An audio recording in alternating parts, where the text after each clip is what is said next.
कहानी की शुरुआत में डैन माफिया के बॉस को एक कार्ड देता है और बहुत ही शांति से बोलता है कि वो उसके यहाँ काम करने वाली एक लड़की को अपने साथ ले जाना चाहता है। मुझे बस वही लड़की चाहिए। डैन उस मासूम लड़की की रोज रोज की नर्क वाली जिंदगी से दुखी था और चाहता था कि वो किसी तरह इस गंदगी से बाहर निकले। ये सुनकर बॉस जोर से हंस पड़ा, सोचने लगा कि ये बेवकूफ कहाँ से टपक पड़ा। डैन इस मजाक पर बिल्कुल ध्यान नहीं दिया, वो तो बस इन घटिया लोगों को जिंदा बचने का एक मौका देना चाहता था। लड़की बॉस के लिए पैसे छापने की मशीन थी, इसलिए डैन अपनी छोटी सी कमाई से उस लड़की को आजाद कराने के लिए तैयार था। टोटल 8 लाख थे, एकदम पक्के हिसाब के साथ। डैन की इस हरकत पर बॉस फिर से हंस पड़ा और उसे बेवकूफ कहते हुए गालियां देने लगा, जबकि उसके आदमियों ने अपनी बंदूकें तान ली। इस पर डैन काफी निराश हुआ। उसने सोचा, मैंने तुम्हें मौका दिया लेकिन तुम लोग किसी काम के नहीं हो। उसने अपने 8 लाख वापस उठाए, मेज पर रखे खोपड़ी वाले शो पीस को एक एक करके उन सभी की तरफ घुमाया, फिर दरवाजे की तरफ गया। उसने दरवाजा कई बार खोलकर बंद किया, फिर उसकी मजबूती चेक की और फिर उसे अंदर से लॉक कर दिया। उसके बाद वो पलटा और उन बेवकूफों को घूरने लगा। डैन अपने दिमाग में तेजी से हिसाब लगा रहा था कि इन सबको चुटकी बजाते ही मारने में उसे कितने सेकंड लगेंगे। 16 seconds। वह आगे बढ़ा और उसका हाथ पकड़ा, फिर एक घूंसा उसके मुंह पर जड़ दिया, फिर एक और का हाथ पकड़ा और उसी की गन से उसके बॉस की सीधी गर्दन में गोली मार दी। फिर एक ग्लास उठाया और उसे सीधा सर पर दे मारा। फिर एक और टकला आगे बढ़ा, लेकिन उसका हाथ उसने पकड़ लिया और फिर उसकी गर्दन पर सीधा चाकू चला दिया। फिर उसे सीधे जमीन पर दे मारा। फिर उसने झोंटा वाले आदमी को पकड़ा और सीधा उसके पेट में चाकू घोंप दिया और बेचारा झोंटा वाला आदमी मोदी मोदी करते हुए निपट गया। खैर, उसने 16 सेकंड बोला था लेकिन 28 सेकंड लग गया। लेकिन डैन को बिल्कुल भी अंदाजा नहीं था कि उसने किसके आदमियों को मारा है। उसने आखिरी सांसें गिन रहे बॉस से कहा कि अगले जन्म में अगर कोई 8 लाख रुपए दे तो याद से रख लेना। जब वो लोगों को नहीं मारता तो डैन एक आम मजदूर की तरह रहता है। हार्डवेयर सुपरमार्केट के सभी लोगों के साथ डैन की बहुत अच्छी बनती है, खासकर रेफी के साथ। रेफी को एक परमानेंट सिक्योरिटी गार्ड की नौकरी दिलाने के लिए डैन हमेशा उसकी फिटनेस ट्रेनिंग के लिए समय निकालता है और आमतौर पर उसके खाने पीने का ध्यान रखता है। रात में डैन अपने रोज वाले रेस्टोरेंट में जाता है, अपने साथ लाए गए टी बैग से चाय बनाता है और शांति से कुछ देर किताब पढ़ता है। एलिना एक वेश्या है, लेकिन हर बार जब वो कस्टमर के पास जाती है तो उसकी आंखों में एक अजीब सी बेबसी और दुख होता है। वो ये सब अपनी मर्जी से नहीं कर रही थी। उसे एक मोटे आदमी की कार में बैठते देख डैन का दिल अंदर ही अंदर कचोटने लगता है। वो चुपचाप उसे जाते हुए देखता है और सोचता है कि इतनी छोटी सी उम्र में ये लड़की कितने दर्द सह रही है। डैन को उसकी ये लाचारी अंदर तक चुभ रही थी। अगली रात डैन एलिना के चेहरे पर मुस्कान लाने के लिए उसके लिए एक केक लाता है। डैन का ये छोटा सा अपनापन देखकर एलिना को थोड़ी हिम्मत मिलती है और वो डैन के सामने आकर बैठ जाती है। उसके चेहरे पर कल वाले मोटे सन की आदमी के दिए हुए घाव और नीले निशान साफ दिख रहे थे, जो डैन को बहुत तकलीफ दे रहे थे। डैन उसकी कम उम्र को देखकर बहुत प्यार से उसे समझाता है। वो चाहता था कि एलिना खुद को इस दलदल से बाहर निकाले, नौकरी बदले और एक अच्छी इज्जतदार जिंदगी जिए। लेकिन एलिना बहुत ही टूटी हुई आवाज में अपनी मजबूरी बताती है। वो कहती है कि ऐसा नहीं है कि वो ये सब बदलना नहीं चाहती, पर उसे अपनी जान का खौफ है। वो इन दरिंदों से बहुत डरती है। आखिर में दोनों थोड़ा मन हल्का करने के लिए बात करते हुए टहलने लगते हैं, लेकिन कुछ दूर जाने पर ही एक मर्सिडीज उन्हें रोक लेती है। उसमें से एलिना का बॉस बाहर निकलता है और बिना कुछ सोचे समझे उस बेचारी को एक जोरदार थप्पड़ जड़ देता है। एलिना का वो डर और रोता हुआ चेहरा देखकर डैन के अंदर मानो कोई ज्वालामुखी फटने को तैयार था, लेकिन वो खुद को बहुत मुश्किल से कंट्रोल करता है, क्योंकि बीच सड़क पर तमाशा करना ठीक नहीं था। वो बस चुपचाप गुस्से पर कंट्रोल करके ये सब देखता रहता है। बॉस एलिना को गाड़ी में धकेल देता है और यह सोचकर कि डैन कोई कस्टमर है, उसे अपना एक बिजनेस कार्ड पकड़ा देता है। इस वक्त डैन यह सोचने लगता है कि उसे अपना किलिंग मोड ऑन करना चाहिए या नहीं। उसे बिल्कुल उम्मीद नहीं थी कि अगले ही दिन उसे एलिना अस्पताल के बिस्तर पर अधमरी हालत में मिलेगी। एलिना का सूझा हुआ खून से सना चेहरा देखकर डैन सन्न रह गया। उसकी दोस्त से बात करने के बाद डैन को पता चलता है कि कस्टमर की गंदी हरकत का विरोध करने पर बॉस ने एलिना को जानवरों की तरह बुरी तरह पीटा था और खुलेआम धमकी दी थी कि अगली बार ऐसा हुआ तो वो उसका गला रेत देगा। उस बेचारी की ये हालत देखकर डैन का दिमाग हिल गया। उस रात डैन अकेले बैठकर बहुत गहराई से सोचने लगा। उसे समझ नहीं आ रहा था कि आखिर कुछ लोगों के अंदर से इंसानियत इतनी कैसे मर जाती है। उन्हें मौत से डर क्यों नहीं लगता। एलिना की वो हालत डैन को अंदर तक खाए जा रही थी और फिर डैन ने फैसला कर लिया कि अब पानी सर के ऊपर से जा चुका है। उसके बाद डैन चुपचाप अकेला बॉस के ऑफिस में घुस गया और नतीजा ये हुआ कि 19 सेकंड में पूरी गैंग का सफाया हो गया। लेकिन बात अभी खत्म नहीं हुई थी। एयरपोर्ट पर एक प्राइवेट जेट से एक आदमी उतरा जिसका नाम मॉर्गन था। एक भ्रष्ट पुलिस वाले की गाड़ी में बैठकर वे सीधे उस जगह पहुंचे जहां डैन डैन ने गुंडों का सफाया किया था। अपने आदमियों की बेरहमी से की गई हत्या की तस्वीरें देखकर मॉर्गन ने अंदाजा लगा लिया कि ये किसी प्रोफेशनल किलर का काम है। वे सभी रूसी माफिया के आदमी थे जो अमेरिका में उनका बिजनेस संभालते थे। उनके पीछे जो असली बॉस था उसका नाम पुष्किन था और मॉर्गन पुष्किन का सबसे खास गुंडा था। इधर डैन भी खाली नहीं बैठा था। वो रेफी की माँ की दुकान पर गया था। बेचारी बूढ़ी औरत और रेफी आग लगने की वजह से दुखी मन से जली हुई दुकान साफ कर रहे थे। उनका वो मायूस चेहरा देखकर डैन को बहुत तरस आया। सिर्फ एक नजर देखकर डैन समझ गया कि ये कोई हादसा नहीं था, बल्कि आग जानबूझकर लगाई गई थी। जैसा सोचा था, जब वो गरीब परिवार किसी तरह हिम्मत जुटाकर दुकान दोबारा खोलता है तो दो भ्रष्ट पुलिस वाले जबरदस्ती वहां घुस आते हैं। उन बेचारों की मेहनत की कमाई छीनने के लिए ग्राहकों को भगा देते हैं और खुलेआम हफ्ता मांगने लगे। डैन चुपचाप ये सब देख रहा था और सीधे सादे गरीब लोगों को इस तरह तड़पता देख उसका खून खौल रहा था। जब ये दोनों बेवकूफ बाहर आए तो उनका सामना डैन से हुआ। उन्हें लगा कि वो कोई भिखारी है और उन्होंने उसे सीरियसली नहीं लिया और गाड़ी स्टार्ट करके जाने लगे। तभी अचानक फोन की घंटी बजी और वो कॉल डैन का ही था। ये सुनते ही दोनों ने तुरंत गाड़ी पीछे ली। जब डैन ने उन्हें गाड़ी से उतरते देखा तो उसने बहुत आराम से उनके जुर्म का वीडियो निकाल कर दिखा दिया। उनमें से एक ने जैसे ही देखा कि उनकी पोल खुल गई है, उसने तुरंत बंदूक निकाल ली और अपने साथी से डैन की तलाशी लेने को कहा।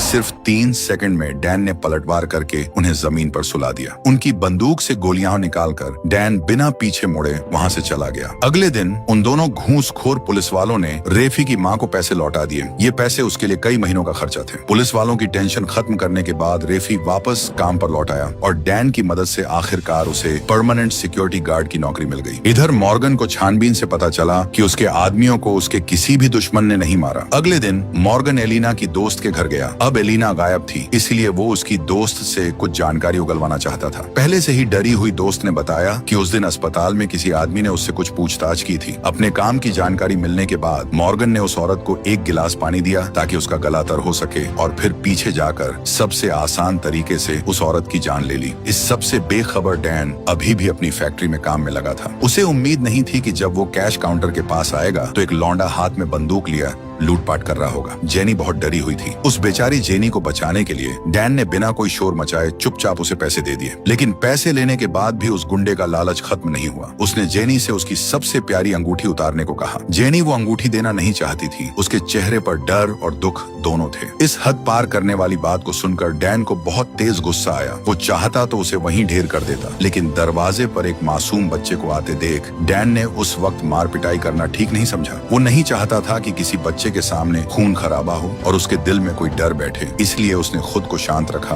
और जेनी से कहा कि अंगूठी उसे दे दे। लूटपाट पूरी होने के बाद डैन बहुत आराम से उसके पीछे पीछे बाहर गया और पल भर में उसकी गाड़ी का नंबर याद कर लिया। फिर फैक्ट्री लौटकर डैन ने एक हथौड़ा उठाया। अगले दिन जेनी को अपनी अंगूठी कैश काउंटर में मिल गई और डैन ने खून से सने हथौड़े को साफ करके वापस शेल्फ पर रख दिया। इन छोटे मोटे गुंडों से निपटना डैन के लिए बाएं हाथ का खेल था, लेकिन रात में डैन को अचानक मौत के खतरे का एहसास हुआ। उसने संभल कर दरवाजा खोला और वहां मॉर्गन को खड़ा पाया। मॉर्गन ने FBI एजेंट होने का नाटक किया और हत्या की जांच करने की बात कही और उसे दोस्त की गला घोंटकर मारी गई लाश की फोटो दिखाई। उसका असली मकसद डैन को डराना और डैन के रिएक्शन से उसकी ताकत का अंदाजा लगाना था। लेकिन डैन ने एक नजर में ही पहचान लिया कि वो एक गुंडा है। आखिर डैन कभी CIA का सबसे खतरनाक कातिल रह चुका था। उनकी इस तीखी बहस में डैन ने सीधे कह दिया कि मॉर्गन नाटक करना बंद करे और अगर दम है तो लड़ ले। मॉर्गन अंदर से जानता था कि डैन कोई चालू चीज नहीं है, इसीलिए उसने वहां से खिसक लेना ही बेहतर समझा। नीचे से जा रही गाड़ी को देखकर डैन के दिमाग में पहले से ही एक तगड़ा प्लान बन चुका था। अगले दिन डैन ने अपने घर में बहुत सारे छुपे हुए कैमरे लगा दिए। इधर मॉर्गन भी डैन की कुंडली निकाल रहा था, लेकिन उसे जो भी जानकारी मिली वो सब नकली थी। डैन का कोई भी असली रिकॉर्ड नहीं था। रात को एक मजदूर रेस्टोरेंट में घुसा, लेकिन बगल में बैठे डैन ने एक नजर में ही पहचान लिया कि वो एक किलर है। अगर तुम इलेक्ट्रिकल वर्कर होते तो तुम्हारे हाथ इतने साफ सुथरे नहीं होते। ये कहते ही उस आदमी ने अपनी गन निकाली और डैन के सामने आकर उसे चुपचाप बाहर चलकर गाड़ी में बैठने को कहा। ये सब मॉर्गन और उसके आदमी देख रहे थे, लेकिन अंदर का नजारा वैसा बिल्कुल नहीं था जैसा उन्होंने सोचा था। अगले ही पल डैन तेजी से रेस्टोरेंट से बाहर आया और अपने फोन से मॉर्गन और उसके आदमियों की धड़ाधड़ फोटो खींचने लगा। वे लोग तुरंत गाड़ी से उतरे ताकि उसे जिंदा पकड़ सकें, लेकिन पूरी तरह से तैयार डैन ने पलक झपकते ही एक को जमीन पर सुला दिया और उसका फोन छीन लिया। मॉर्गन अपने आदमियों को लेकर सीधे डैन के घर की तरफ भागा, जबकि इधर डैन अपने घाव का इलाज कर रहा था। जब मॉर्गन और उसके आदमी घर में घुसे तो उन्होंने देखा कि पूरा घर खाली पड़ा है। घर में हर जगह लगे कैमरों की मदद से सामने बैठा डैन सब कुछ साफ साफ देख रहा था। अंदर भूतिया तरीके से साफ घर को देखकर मॉर्गन तुरंत समझ गया कि उन पर नजर रखी जा रही है। ये एहसास होते ही कि डैन कोई ऐरा गैरा आदमी नहीं है जिससे वे लोग निपट सकें, मॉर्गन ने भाड़े के गुंडे बुलाने का फैसला किया। अगले दिन डैन अपनी गाड़ी से एक बंगले पर पहुंचा जहां रहने वाले पति पत्नी दोनों पुराने CIA एजेंट थे। डैन ने मॉर्गन की फोटो निकाली और उसकी असली पहचान जानना चाही। कुछ ही देर में लॉन में एक हेलीकॉप्टर उतरा और CIA के लोग सुसान को वापस छोड़ गए। पक्की जानकारी से पता चला कि पुष्किन रूसी माफिया के साथ मिला हुआ एक बहुत बड़ा डॉन है जिसका नेटवर्क हर तरह के 2 नंबर के कामों में शामिल है और वो नेताओं और बड़े अफसरों के साथ मिला हुआ है। उसका रुतबा कई देशों में फैला हुआ है, कोई भी उस पर हाथ डालने की हिम्मत नहीं करता। मॉर्गन के अलावा जो वहाँ से भेजा गया था, बाकी सभी घूसखोर पुलिस वाले थे। उनमें से वो 2 जो हफ्ता लौटाने आए थे उन्हें टपकाया जा चुका था। मॉर्गन के साथ एक और आदमी था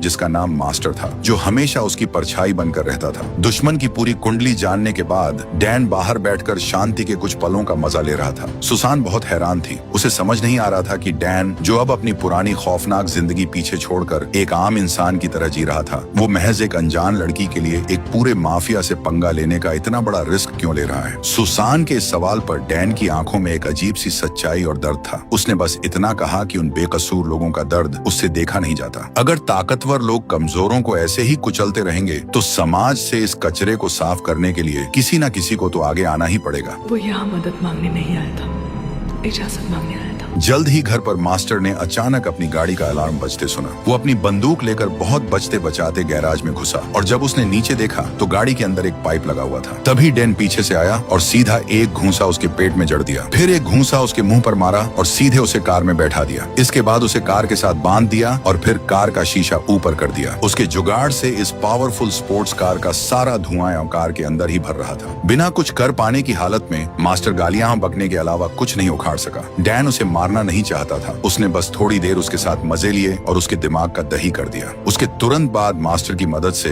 डैन पुष्किन की 2 नंबर के पैसे सफेद करने वाली फैक्ट्री में घुस गया। यहाँ कुछ और नहीं, बस बोरों में भर भर कर कैश पड़ा था और सारे मैनेजर रूसी थे। मास्टर ने अंदर जाकर सबसे पहले कहा कि यहाँ काम रोकना पड़ेगा और सभी को जाने के लिए कहा। एक नौजवान ये सुनकर पूरी तरह से सन्न रह गया। डैन ने कहा कि वो पुष्किन का नया आदमी है और बेहतर होगा कि वे सब उसकी बात चुपचाप मान लें। इसके बाद डैन ने हर मजदूर को गड्डियों में कैश दिया और उन्हें घर जाकर ऐश करने को कहा। फिर उसने मास्टर को खुद पुलिस को कॉल करने के लिए मजबूर किया और उससे वो सबूत उगलवा लिए जो उसकी जान बचा सकते थे। तिजोरी से डैन को एक पेन ड्राइव और उसका भागने के लिए तैयार किया गया पासपोर्ट मिल गया। पुलिस ने सीधे मास्टर को धर दबोचा और फैक्ट्री का सारा कैश और वे सारे गुंडे भी पुलिस के हवाले कर दिए गए। इधर मॉर्गन ने भाड़े के गुंडों को बुला लिया था। हमले का पूरा प्लान सेट होने के बाद दाढ़ी वाला आदमी टॉयलेट जाने के लिए उठा, लेकिन उसे अंदाजा नहीं था कि अगले ही पल डैन उसके सामने आकर बैठ जाएगा। दाढ़ी वाले का खून से सना चश्मा देखकर मॉर्गन का भी दिमाग खराब हो गया। अभी अभी बुलाया गया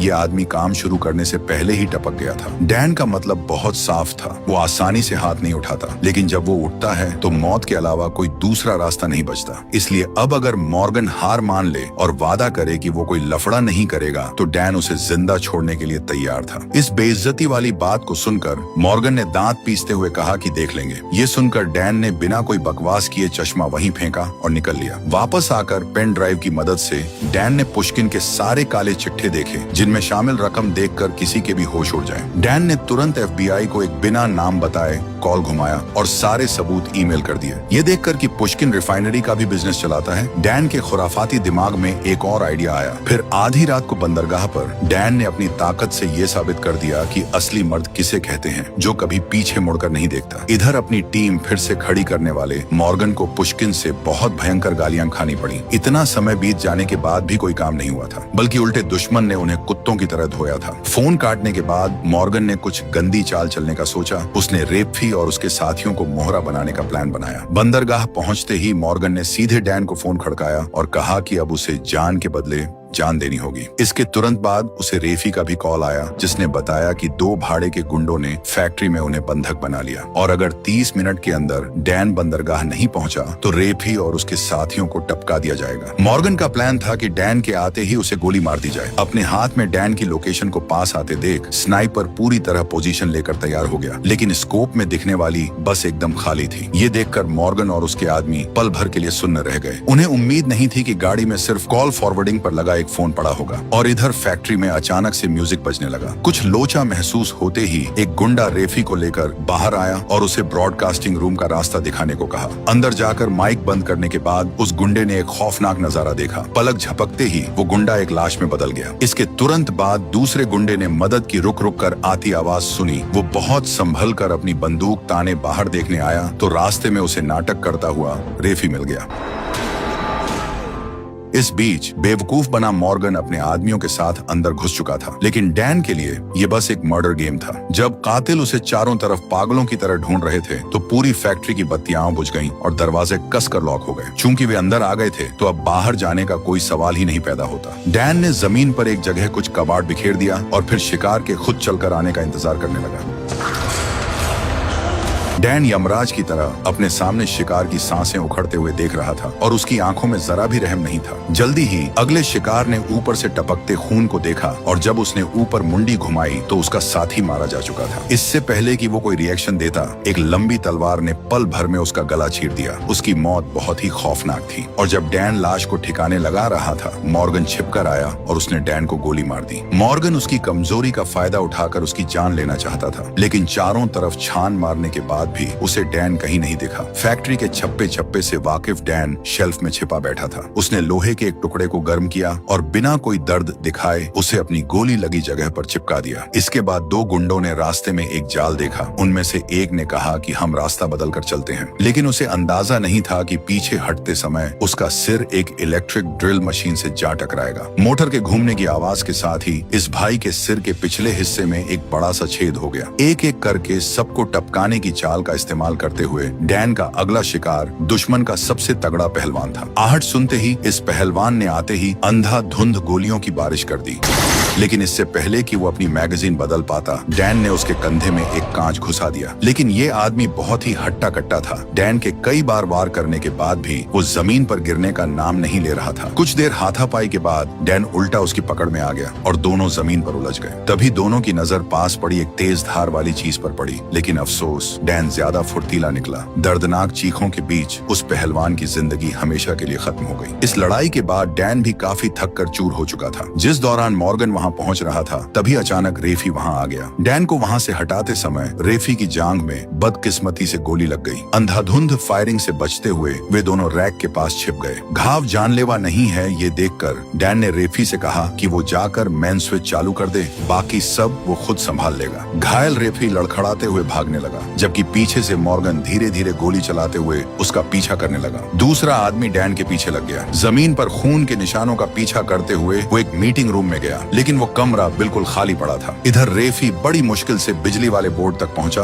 और अपने दाहिने हाथ से स्विच को धक्का देते ही पूरे गोदाम में जगमगाहट हो गई। इस बार पूरे गोदाम में सिर्फ मॉर्गन अकेला बचा था। वो अपनी बंदूक ताने अंदर बैठे रेफी को पहले टपकाना चाहता था, लेकिन तभी अचानक एक लंबी कील उसके हाथ के आर पार हो गई। एकदम स्टाइल में रहने वाले डैन ने बंदूकों का इस्तेमाल बिल्कुल नहीं किया, बल्कि एक नेल गन को उसने किसी अचूक स्नाइपर की तरह चलाया। कुछ स्टील की कीलों ने मॉर्गन की ऐसी हालत कर दी कि वो वहीं खड़ा होकर तड़पने लगा। इस क्रूरता को हर जगह फैलाने वाले आदमी को देखकर डैन ने नेल गन उसके मुंह के सामने कर दी और बिना कोई फालतू बकवास किए सीधे उसके गले में कील दाग कर मॉर्गन को हमेशा के लिए ऊपर पहुंचा दिया। और बारिश में भीगते डैन के चेहरे पर शुरू से लेकर अंत तक कोई भी भाव नहीं बदला। 3 दिन बाद मॉस्को के एक महल में पुष्किन नहा रहा था कि तभी अचानक लाइट गुल हो गई। बाहर आने पर उसने देखा कि डैन सामने कुर्सी पर बैठा हुआ है। पुष्किन जानता था कि यही वो आदमी है जिसने मॉर्गन और उसके आदमियों को मारा है। उसने डैन से पूछा कि उसे मारकर उसे क्या मिलेगा। डैन ने सिर्फ 2 शब्द कहे, शांति। इसके बाद पुष्किन ने पैसों से अपनी जान खरीदनी चाहिए, लेकिन उसे नहीं पता था कि डैन तो पहले ही बेडरूम से जा चुका था। जब वो बाहर आया और उसने लाइट जलाई तो देखा कि वहाँ सिर्फ एक बंदूक और पानी से भरा एक टब रखा था। एकदम शांत रहने वाला डैन जल्द ही अपनी उसी पुरानी साधारण लेकिन सुकून भरी जिंदगी में वापस लौट आया। और दूसरी तरफ एलिना का आखिरकार वो डरावना इंतजार खत्म हुआ। वो नर्क जैसी जिंदगी अब हमेशा के लिए पीछे छूट गई थी। नई और आजाद जिंदगी पाकर एलिना के चेहरे पर एक सच्ची चमक थी। फिल्म यहीं खत्म होती है। इस कहानी को बनाने में बहुत ज्यादा मेहनत लगी है, तो प्लीज वीडियो को लाइक कर दें और चैनल को सब्सक्राइब कर दें।